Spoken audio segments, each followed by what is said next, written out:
41번입니다. 다음 중 액세스 파일의 암호를 설정하는 방법으로 옳은 것은 무엇이냐? 첫 번째, 데이터베이스 압축 및 복구 도구에서 파일 암호를 설정할 수 있다. 자, 이렇게 우리 액세스 파일에서 살펴볼 수 있는데요. 파일 탭을 눌러보면 데이터베이스 압축 및 복구라는 메뉴가 보입니다. 이 데이터베이스 압축 및 복구 이 도구는 말뜻 그대로 압축해서 용량을 좀 줄이고 문제되는 것이 있다면 복구시키고 뭐 그런 역할을 합니다. 근데 여기서 압축이라는 것은 사용하지 않는 공간을 제거한다는 의미고요. 어쨌거나 데이터베이스 문제 해결에 좀 기여를 하는 그런 메뉴다 이렇게 생각을 하면 되겠습니다. 자, 그 다음에 2번이 정답인데요. 데이터베이스를 단독 사용 모드로 열어야 파일 암호를 설정할 수 있다라고 되어 있습니다. 자, 다시 액세스로 돌아와서 살펴보면 현재 이 데이터베이스는 그냥 일반적인 열기 상태로 연 상태입니다. 이 상태에서 데이터베이스 암호 설정을 딱 누르면 자, 이와 같이 경고가 뜨죠. 데이터베이스 암호를 설정하거나 제거하려면 데이터베이스를 단독 사용 모드로 열어야 합니다 라고 나오죠. 자, 이렇게 열고 싶으면 파일에서 데이터베이스를 닫고요. 열기를 눌러서 자, 이 파일을 선택을 한다고 칠 때 그냥 열면 안 되고 여기에서 단독으로 열기 보이죠? 얘를 선택한 다음에 다시 파일에 가서 데이터베이스 암호 설정을 누르면 이렇게 데이터베이스 암호 설정할 수 있는 창이 뜹니다. 자, 그래서 2번 데이터베이스를 단독 사용 모드로 열어야 파일 암호를 설정할 수 있다. 이것은 맞다. 이렇게 생각을 하면 되겠고요. 그 다음에 3번 데이터베이스를 MDE 형식으로 저장한 후 파일을 열어야 파일 암호를 설정할 수 있다. 자, 여기서 말하는 MDE라는 것은 액세스 2003 이전 버전에서 사용되던 형식이고요. 역시 마찬가지로 여기에서도 파일에 가면 저장 및 게시라는 것이 있고 여기에 보면 ACCDE 파일 만들기라는 것이 보일 겁니다. 여기 보이죠? 자, 이게 뭐냐면요. 파일이 실행만 가능한 파일로 컴파일 됩니다 라고 적혀 있죠. 자, 이렇게 저장을 하게 되면 만약에 이 파일 속에 VBA로 작성한 코드 모듈이 있다면 그것이 컴파일이 되어 버립니다. 컴파일이 되면 결과적으로 편집 가능한 소스 코드가 모두 제거되어서 해당 코드를 숨길 수 있게 되죠. 여전히 코드는 작동은 하지만 그 코드를 보거나 편집할 수 없게 되는 걸 얘기를 합니다. 다시 4번으로 넘어왔어요. 액세스 옵션 창의 보안 센터에서 파일 암호를 설정할 수 있다라고 했는데 자, 액세스에 보면 여기 옵션이라는 것이 있고 얘를 눌러보면 액세스 옵션이라는 것이 나옵니다. 자, 여기 옵션의 보안 센터라는 것은 여기 보이는 것처럼 보안 센터 설정을 눌러서 살펴볼게요. 이와 같이 액티브 X에 관한 설정, 매크로 설정, 자, 이런 것들을 설정하는 것이지 암호를 설정하는 것과는 아무 상관이 없다라는 것을 보여주고 있습니다. 자, 그 다음에 42번 다음 중 데이터 보안 및 회복, 무결성, 그 다음에 병행, 수행, 제어 등을 정의하는 데이터베이스 언어로 사실 이 부분이 가장 중요합니다. 데이터베이스 관리자가 데이터 관리를 목적으로 주로 사용하는 언어, 데이터베이스 관리자급은 되어야 사용할 수 있는 언어, 이것을 물어보고 있죠. 1번이 바로 정답입니다. 1번 데이터 제어, 이게 답이고요. 보안 및 회복, 여기서 말하는 회복이라는 것은 복구, 그러니까 이제 이 DCL에서 사용할 수 있는 롤백이라는 명령어가 있습니다. 그것에 관련된 내용이고요. 데이터베이스 관리자급에서 사용한다. 이 점을 반드시 기억해 두면 되겠습니다. 그 다음에 데이터 부속어는 좀 생소한 용어인데요. 이것은 데이터 서버 랭귀지의 약자입니다.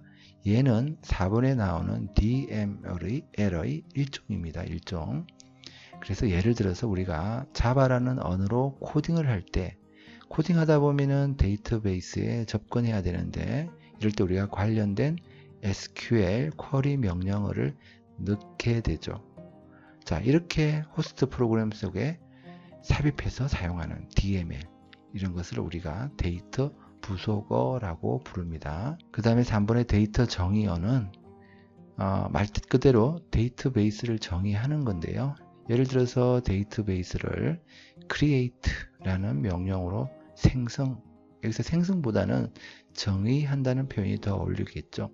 뭐 어쨌거나 생성하고 나서 alt 명령으로 테이블에 대한 정의를 수정, 변경하기도 하고 그런 명령으로 데이터 조작어를 또 올려주면 되겠습니다. 자, 그 다음에 43번 다음 중 SQL 질의에 대한 설명으로 옳지 않은 것은 무엇이냐. 자, 얘는 단독으로 열어둔 상태이기 때문에 일단 데이터베이스를 닫았다가 먼저 1번을 살펴보면요. old by절 사용 시 정렬 방식을 별도로 지정하지 않으면 기본 값은 DESC로 적용된다. 자, desk는 뭡니까? 이것은 내림차순을 얘기를 하는 거죠. 그러니까 이제 정렬 방식을 지정하지 않으면 DESC로 적용된다라는 것인데요. 예를 들어서 우리가 한번 살펴보도록 할게요. 예를 들어서 봉사기관 테이블을 한번 열어서 살펴보도록 하겠습니다. 이 상태이고요. 자, 얘를 만들기를 눌러서 쿼리 디자인을 눌러서 작업을 해 보도록 할게요. 예를 들어서 봉사기관 테이블에 여기 기관 코드를 대상으로 한번 해 보도록 하겠습니다. 자, 우리 테이블 표시를 하고 봉사기관 테이블을 해서 기관 코드를 집어넣고 작업을 해 보도록 하죠. 자, 이 상태는 SQL 보기로 살펴보면 그냥 기관 코드를 봉사기관 테이블로부터 셀렉트한 상태죠. 이 상태를 살펴보면 이런 형태로 보일 겁니다. 됐죠? 다시 디자인 보기로 넘어가서 얘의 정렬을 오름차순으로 하게 되면 실행해 볼게요. 자, 이런 형태로 나타나게 되죠. 앞에서 본 것과 동일합니다. 자, 이 상태에서 얘를 SQL 보기로 보게 되면 이런 형태로 나타나게 되죠. 자, 여기 뒤쪽에 보면 정렬 방식을 별도로 지정하지 않았죠. 그냥 기관 코드라고만 적어놨는데 사실은 이 뒤쪽에 생략된 것이 바로 ASC입니다. ASC 오름차순이죠. 이 상태로 실행하면 앞에서 본 결과와 동일한 오름차순의 결과가 나오죠. 오름차순은 잘 알고 있죠. 1, 2, 3, 4, 5. 자, 다시 SQL 보기를 보면 이 부분을 빼버렸다는 것은 정렬 방식을 별도로 지정하지 않았다는 얘기죠. 자, 이렇게 해도 역시 동일한 결과가 나오는 것으로 보아서 1번 정렬 방식을 별도로 지정하지 않으면 기본값은 ASC로 적용된다. 이것이 맞는 표현이 되겠습니다. 그래서 옳지 않은 것은 1번이 되겠고요. 다시 이쪽으로 넘어와서 우리가 이것을 ASC가 아니고 DESC로 한번 바꿔보도록 하죠. DESC로 해서 실행하게 되면 이런 형태로 정렬이 되겠죠. 내림차순으로 정렬이 되겠죠. 자, 따라서 어쨌거나 잘못되었다라는 것을 알 수가 있고요. 그 다음에 두 번째 볼게요. 그룹 바이절은 특정 필드를 기준으로 그룹화해서 검색할 때 사용한다 라고 되어 있습니다. 자, 봉사 내역 테이블로 작업을 해 보도록 하겠습니다. 봉사 내역 테이블을 열어 놓고요. 봉사 내역 테이블을 보면 기관명이라는 것이 있죠. 이걸 잘 살펴본 다음에 우리 만들기에 가서 쿼리 디자인에 가서 봉사 내역 테이블을 추가를 해 놓고 기관명을 추가를 해 볼게요. 이렇게 하면 현재는 기본적으로 기관명만 검색된 상태이고요. 실행을 해 보면 이런 식으로 나타나게 됩니다. 됐죠? 자, 이 상태에서 다시 디자인에 들어가서 요약이라는 것을 눌러보면 실제로는 SQL 보기를 통해서 보게 되면 기관명별로 그룹 바이, 여기서 얘기하는 그룹화에서 나타난 상태죠. 다시 디자인 보기로 가서 실행을 해 볼게요. 자, 이렇게 앞서서와 다르게 그룹핑 되어서 나타난 것을 볼 수 있습니다.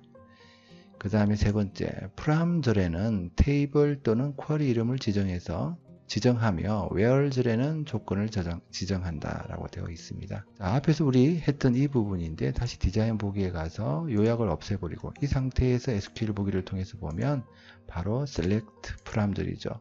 봉사 내역이라는 테이블로부터 기관명이라는 필드를 검색하고 있습니다. 그래서 프롬절에는 이렇게 테이블도 사용할 수 있고 쿼리 이름을 지정할 수도 있습니다. 쿼리도 어차피 실행하면 테이블의 형태로 나타나니까요. 자, 이 상태에서 디자인 보기로 가서 만약에 여기 봉사 내역에서 우리가 기관명을 이렇게 검색을 했는데 기관명에 보면 여기 반석복지관이라고 있죠. 예를 들어서 여기 석자 석자를 만약에 석자가 포함되어 있는 것을 검색하고 싶다라고 하면 여기에 like 연산자를 사용할 수 있죠. like. 자, 석자 포함되게 하려면 석. 자, 이렇게 하면 되겠습니다. 석을 포함하게 이렇게 해서 검색을 해보도록 할게요. 실제로는 SQL 보기를 통해서 보면 이렇게 프람절 아래에 테이블 이름이 사용됐고 where절 아래에 조건을 지정했죠. 석이 포함되게 조건을 지정했습니다. 이 상태에서 실행을 해보면 예상했던 대로 반석 복지관이 검색되어서 나타나는 것을 볼 수 있고요. 자, 따라서 프람절에는 테이블 또는 쿼리 이름 지정하고 where절에는 조건 지정한다. 자, 이것은 옳고요. 그 다음 네 번째를 보면 select distinct 문을 사용하면 중복 레코드를 제거할 수 있다라고 했는데, 자, 여기 이렇게 중복 레코드가 지금 나오고 있잖아요. 다시 디자인 보기로 넘어가서 얘를 고유값이라는 부분을 얘를 눌러주면, 실제로는 SQL 보기를 통해서 보면 이렇게 select distinct라는 부분이 들어갔죠. 기관명 중복을 없앤다라는 뜻입니다. 실행해 볼게요. 이렇게 중복 레코드를 제거해서 하나만 나타나는 것을 볼 수 있습니다. 그 다음에 44번입니다. 다음 중 보고서의 그룹화 및 정렬에 관한 설명, 대한 설명으로 옳지 않은 것은 무엇이냐라고 했습니다. 자, 우선 보고서를 하나 열어서 작업을 해보도록 하죠. 실제로 있는 보고서를 디자인 보기로 열어놓고 작업을 해보도록 하겠습니다. 우선 이 그룹이라는 것은 머릿글과, 자, 1번 설명하고 있어요. 그룹이라는 것은 머릿글과 같은 소개 및 요약 정보와 함께 표시되는 레코드의 모음으로 그룹 머릿글, 세부 레코드 및 그룹 바닥글로 구성된다라고 되어 있죠. 자, 현재 이 보고서를 보게 되면 그룹화의 기준이 기관명으로 되어 있고요. 자, 이렇게 되어 있어서 우리가 실제로 인쇄 미리 보기를 통해서 살펴보면 이렇게 기관명별로 그룹화되어서 데이터가 나타나고 있는 것을 볼 수 있습니다. 기관명별로 그룹화되어서 나타나고 있죠. 자, 그래서 이 그룹화를 하게 되면 현재는 기관명 머릿글만 있는데 기관명 바닥글도 나타낼 수가 있죠. 예를 들어서 여기를 바닥글 구역 표시 안함이라고 되어 있는데 바닥글 구역 표시로 누르게 되면 이렇게 아래쪽에 기관명 바닥글이라는 것이 나타나고, 만약에 기관명 바닥글이라는 곳에다가 합계를 구해준다.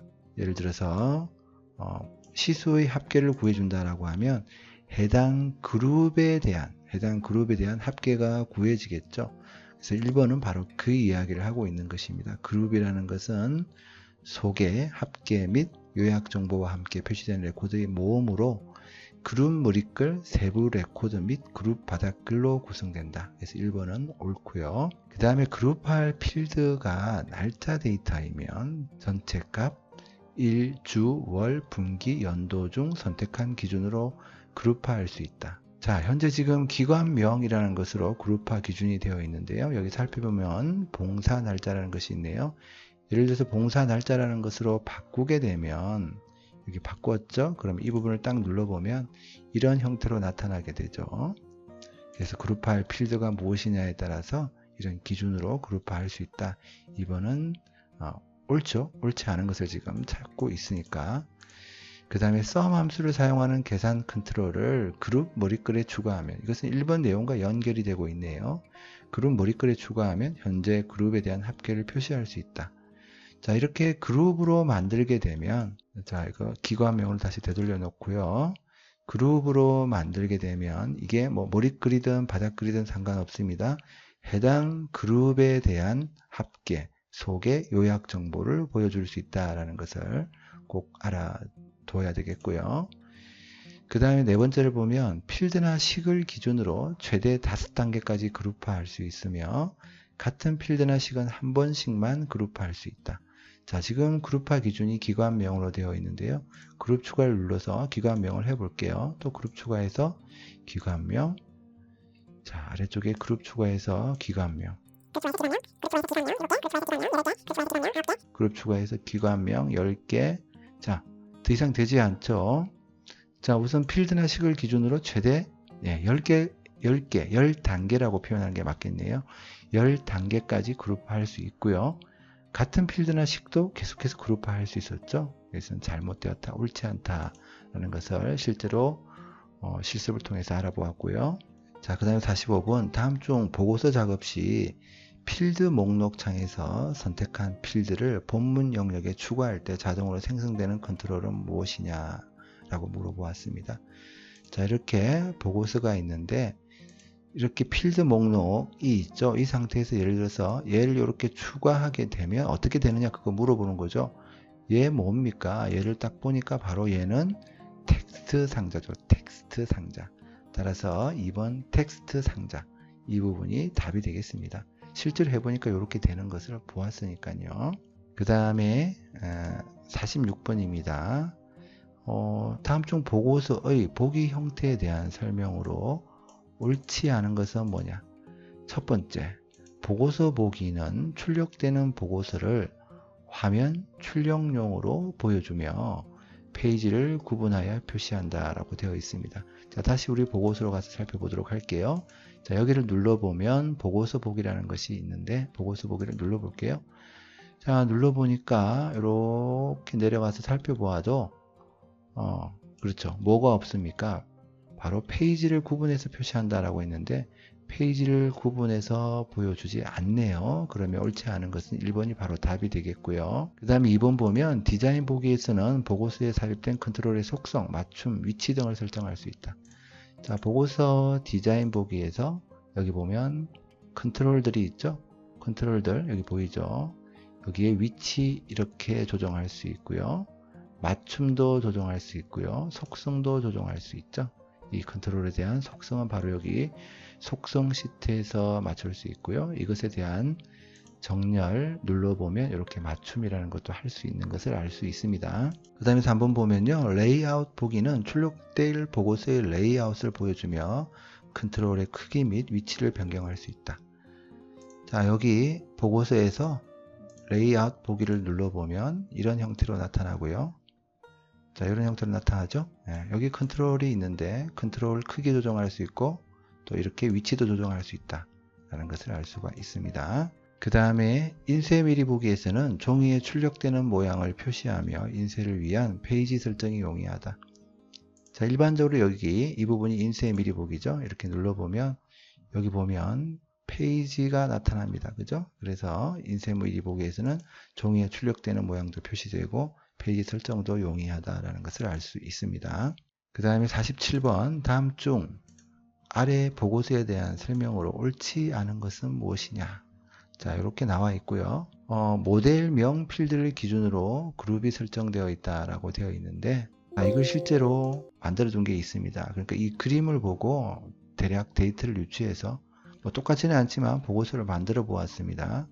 자, 이 상태, 이 보고서고요. 뭐 이렇게 데이터가 좀 다른 것은 아마도 원본에는 데이터가 더 있었을 텐데 뭐 지금은 그냥 보이는 그대로만 만들어준 상태니까 다를 수밖에 없을 것이고요. 어쨌든 이렇게 만들어 보았는데요. 자, 우선 여기 보면 알겠지만 미리 보기 그림대로 하려면 반드시 대리점명별로 그룹화되어야 됩니다. 그래서 1번 보면 모델명 필드를 기준으로 그룹이 설정되어 있다고 했는데 그렇게 해서는 저런 모습이 나타날 수가 없어요. 그래서 얘는 잘못되었습니다. 그 다음에 모델명 필드에는 중복 내용 숨기기 속성을 예로 설정하였다. 자, 여기 보면 모델명에 자세히 보면 여기도 그렇고요. 여기도 그렇고요. 이렇게 동일한 것은 나타나지 않게 설정되어 있는 것을 볼 수 있습니다. 어떻게 알 수 있냐고요? 디자인 보기에 들어가서 이 모델명이라는 것을 살펴보면 이렇게 내리다 보면 중복 내용 숨기기라는 것이 있거든요. 여기 보면 중복 내용 숨기기가 예로 되어 있죠. 그래서 현재 보는 것처럼 이렇게 동일한 부분은 원래 여기 하나 더 똑같은 것이 나타나야 되는데 나타나지 않는 상태로 되어 있다는 것을 알 수 있습니다. 그 다음에 세 번째 보면요. 지점별 소개가 표시된 텍스트 상자는 그룹 바닥글에 삽입하였다 라고 되어 있고요. 실제로 여기 보면 그룹 바닥글, 여기서 대리점명이라는 것을 그룹화 기준으로 우리 한다고 앞에서 얘기를 했고요. 그것의 바닥글에다가 sum 판매 단가의 합계를 구했는데 이렇게 하게 되면 대리점명별로 판매 단가의 합계가 나타나겠죠. 실제로 이렇게 우리가 인쇄 미리 보기를 통해서 보면 이것의 합, 그러니까 서울 지점이라는 그룹의 판매 단가의 합계가 나타나는 것을 볼 수 있습니다. 그 다음에 네 번째를 보면 순번이라는 것은 컨트롤 원본을 는 1로 입력한 후 누적 합계 속성을 그룹으로 설정하였다. 자, 여기에서도 역시 마찬가지로 여기 순번이라는 것을 보면 이 부분인데요. 여기죠. 여기 보면 데이터 탭에 가서 볼게요. 컨트롤 원본을 는 1로 두고요. 누적 합계를 그룹으로 하게 되면 는 1이라고 되어 있기 때문에 그룹에서 플러스 1씩 더해집니다. 누적이라는 것은 이 단위만큼 누적해서 합계된다는 얘기죠. 그럼 1만큼 더해지면 1에 1을 더하면 2, 2에 1을 더하면 3, 이렇게 1, 2, 3, 4 이런 형태로 결과적으로 보자면, 자, 다시 인쇄 미리 보기를 통해서 보면 이와 같이 마치 1년 번호의 형태로 나타나게 된다. 예, 바로 그 부분을 얘기를 하고 있고요. 그 다음에 48번입니다. 다음 중 아래 학생 테이블에 대한 SQL문의 실행 결과로 옳은 것은 무엇이냐? 역시 이것도 마찬가지로 학생 테이블 하나 만들어 둔 게 있어요. 자, 요 상태이고요. 요 상태인데, 자, 여기에서 우리 살펴보도록 하죠. 쿼리문을 살펴보아야 되는데, 쿼리문을 보면, 자, 여기서 한번 보도록 할게요. 쿼리문을 보면, 자, 이렇게 쿼리문을 보면, 이렇게 그룹 바이 전공이라고 되어 있죠. 그래서 전공별로 묶어서, 이런 얘기죠. 전공별로 묶어서 나이의 평균, 에버리지를 구하는데 학년이 SN인 경우로만 구한다. 이렇게 되는 거죠. 자, 그렇게 하면 한번 살펴보도록 하죠. 자, 전공별로 묶어서라는 것은 여기 영문도 있고 뭐 통계도 있고 이렇게 되어 있는데 영문, 통계, 수학 이렇게 그룹별로 묶어서 본다는 거죠. 이때 학년이 SN인 경우는 이런 경우죠. 학년이 SN인 경우 이런 경우죠. 자, 그런데 여기서 제일 중요한 부분이 바로 이 부분인데, 이 평균이라는 것을 구하는데 결과적으로 그냥 구하는 것이 아니고 이 해빙절이라는 것은 그룹 바이 절에 대한 조건이 되는 겁니다. 그럼 전공에 대한 조건이 되는 거죠. 전공의 카운트, 레코드 개수가 2개 이상인 경우에 대해서 나이의 평균을 구해라. 이런 얘기입니다. 자, 그럼 여기 보면 전공이 영문 같은 경우에 3개이고 통계가 2개이고 조건이 학년이 SN이라고 했잖아요. 그럼 학년이 SN인 경우만 살펴보게 되면 통계는 2개이고 영문은 하나죠. 그러면 2개인 통계 부분이 카운트가 2보다 크거나 같다라는 부분을 만족하잖아요. 그러면 이것과 이것에 대한 평균을 구해주면 되죠. 결과적으로 24라는 값이 구해질 수밖에 없습니다. 그렇죠. 그래서 이제 결과적으로 얘기하자면 전공이 통계이고 학년이 SN인 경우의 나이, 그러니까 23과 25의 평균인 24가 구해지겠다라는 것을 알 수가 있고요. 실제로 우리가 쿼리문으로 만들어 볼 수도 있습니다. 만들기 위해서 쿼리 디자인을 눌러서 여기 학생 테이블을 추가를 해주고요. 이 상태에서 SQL 보기를 누른 다음에 똑같이 입력을 해주면 되겠죠. 자, 어떻게 해요? 평균을 구한다.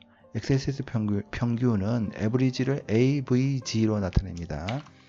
그 다음에 필드를 적을 때는 항상 대괄호 속에 필드를 적어줘야 되고요. 자, 이렇게 해서 닫아주고요. 나머지는 뭐 그대로 입력을 해보면 되겠습니다. from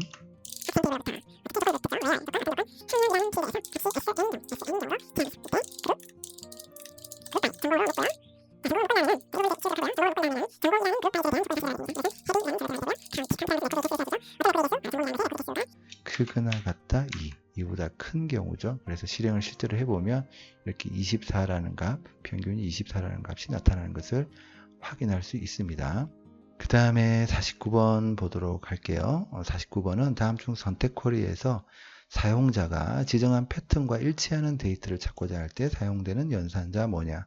자, 이거 답은 like 연산자입니다. 자, XSS 살펴보도록 하겠습니다. 얘를 닫아버리고요. 만들기에 들어가서 쿼리 디자인을 눌러서 테이블을 추가를 해주면 되겠어요.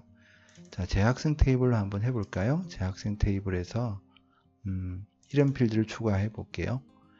재학생 테이블을 한번 열어서 보다 보면 이렇게 이름이라는 부분이 있는데, 자, 우리 이 중에서 민이라는 부분이 포함된 이름들을 한번 찾아보도록 하겠습니다. 그러면 여기 조건에다가요, 민이라는 이름이 포함되어 있다라고 했기 때문에 like 연산자를 사용해서 이렇게 처리해 주면 됩니다. 이렇게 하면요, 자, 별 표시를 민 앞뒤로 해주면 민이라는 글자가 포함되는 like, 민이라는 글자가 포함되는 like 패턴으로 찾아준다. 그래서 실제로 실행시켜 보면 이와 같이 가운데에 민이 있기도 하고 끝에 민이 있기도 하고 앞에 민이 있기도 하고 그것은 중요하지 않죠. 민이 포함되어 있는 모든 경우에 대해서 찾아준다라는 것을 알 수 있습니다. 자, 그러면 민으로 시작하는 경우는 민별 이렇게 해주면 되겠죠. 그러면 민츠로라는 부분이 찾아지고요. 그러면 민으로 끝나는 경우, 그러면 별민 이렇게 해주면 이렇게 강경민이라는 이름이 찾아집니다. 이런 형태로 값을 구할 수 있겠죠. 그러니까 민으로 시작하는 패턴, 민으로 끝나는 패턴, 민을 포함하는 패턴, 이런 값을 검색할 때 like 연산자를 사용해 주면 된다라는 것이고요. 그 다음에 50번 다음 중 아래 SQL 문으로 생성된 테이블 S의 이 레코드 작업에 대한 설명으로 옳지 않은 것은 뭐냐? 단 고객과 계좌 간의 관계는 1대 M의 관계를 맺고 있다. 자, 이것도 한번 우리가 유심히 한번 살펴볼 필요가 있는 문제인데요. 우선 이것을 보면 고객과 계좌 테이블을 생성하고 있죠. create table이라는 테이블을 생성하고 있는데, 예를 들어서 여기에 우리가 이 고객이라는 테이블이 있고, 그 다음에 여기 계좌라는 테이블이 있고, 이 상태이고요. 이때 여기에 고객 아이디, 그 다음에 고객명, 그 다음에 연락번호, 이렇게 필드가 존재하고요.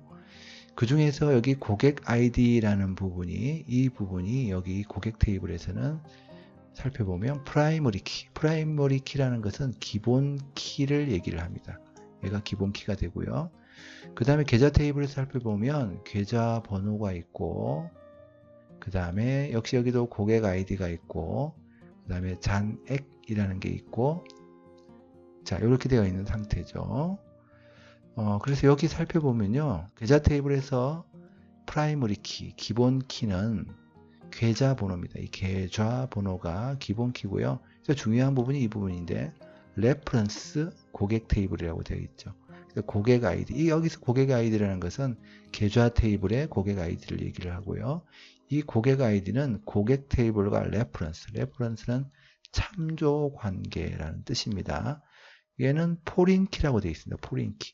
포린 키는 뭐예요? 외래 키라는 거죠. 결과적으로 여기 고객 아이디와 계좌 테이블의 고객 아이디는 이렇게 관계를 맺고 있다는 거예요. 서로 관계를 맺고 있고, 얘는 1대 다의 관계, 여기서 1대 다의 관계라고 했죠. 1대 다의 관계를 맺고 있습니다. 자, 그러면 여기 살펴보면 우선 우리 기본 키라는 것은 고유값이죠. 고유값. 중복된 값이 있으면 안 됩니다. 그리고 비어있는 값도 있으면 안 됩니다. 왜? 기본 키는 이렇게 정의를 했으니까. 자, 그 다음에 외래 키는 어떻습니까? 외래 키는 기본 키와 다르죠. 고유값은 아니죠. 중복된 값 있어도 상관없죠. 다만 만약에 얘가 참조 무결성의 원칙으로 되어 있다면, 묶여 있다면, 계좌 테이블의 고객 아이디는 고객 테이블의 고객 아이디에 없는 값은 여기 사용할 수 없습니다. 그 원칙만 지켜주면 되는 거예요. 자, 이렇게 이 기본 지식을 가지고 문제를 풀어보도록 하죠. 자, 첫 번째, 고객 테이블에서 고객 아이디 필드는 동일한 값을 입력할 수 없다. 왜 그렇습니까? 고객 테이블에서 고객 아이디 필드는 프라이머리 키, 앞에서 여기서 보면 프라이머리 키죠. 따라서 기본 키이기 때문에 그렇습니다. 그래서 기본 키는 유일한 값이죠. 따라서 동일한 값을 입력할 수 없습니다. 그 다음에 2번 이 계좌 테이블에서 계좌 번호 필드 역시 기본 키 프라이머리 키죠. 따라서 여기도 기본 키는 널 값, 아무런 값이 없는 상태는 가질 수가 없죠. 반드시 값을 입력해야 되죠. 게다가 여기 보면 계좌번호를 데이터 정의할 때 not null 이라고 있습니다. not null.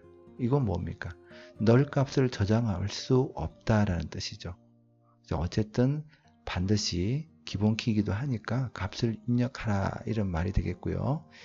그 다음에 고객 테이블에서 3번 고객 테이블에서 연락번호 필드는 원하는 값으로 수정하거나 생략할 수 있다. 있죠? 여기 얘는 뭡니까? not null도 아니고 그죠? 그 다음에 기본 키도 아니고 아무것도 아닙니다. 그죠? 그러니까 원하는 값으로 여기 수정하거나 뭐 생략하거나 상관없습니다. 그 다음에 계좌 테이블에서 고객 아이디 필드는 동일한 값을 입력할 수 없다.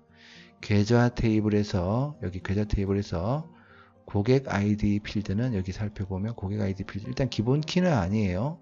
기본 키는 아니죠. 기본 키는 아니고 외래 키, 포린 키이기 때문에 레퍼런스, 참조가 고객 테이블이라고 했죠. 그러니까 이 고객 테이블의 고객 아이디와 계좌 테이블의 이 고객 아이디, 그죠? 이것은 서로 참조 관계를 맺고 있다는 말이 되겠습니다.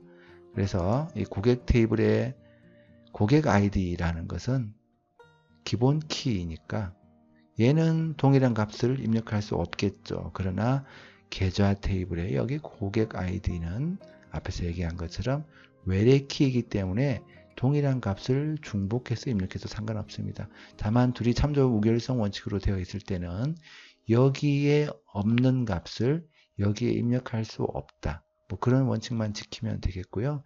얘는 뭐 중복하든 말든 상관없는 외래 키다라는 것이고요. 그래서 4번이 문제에서 지금 옳지 않은 것을 찾고 있죠. 옳지 않다라는 것을 알 수 있습니다.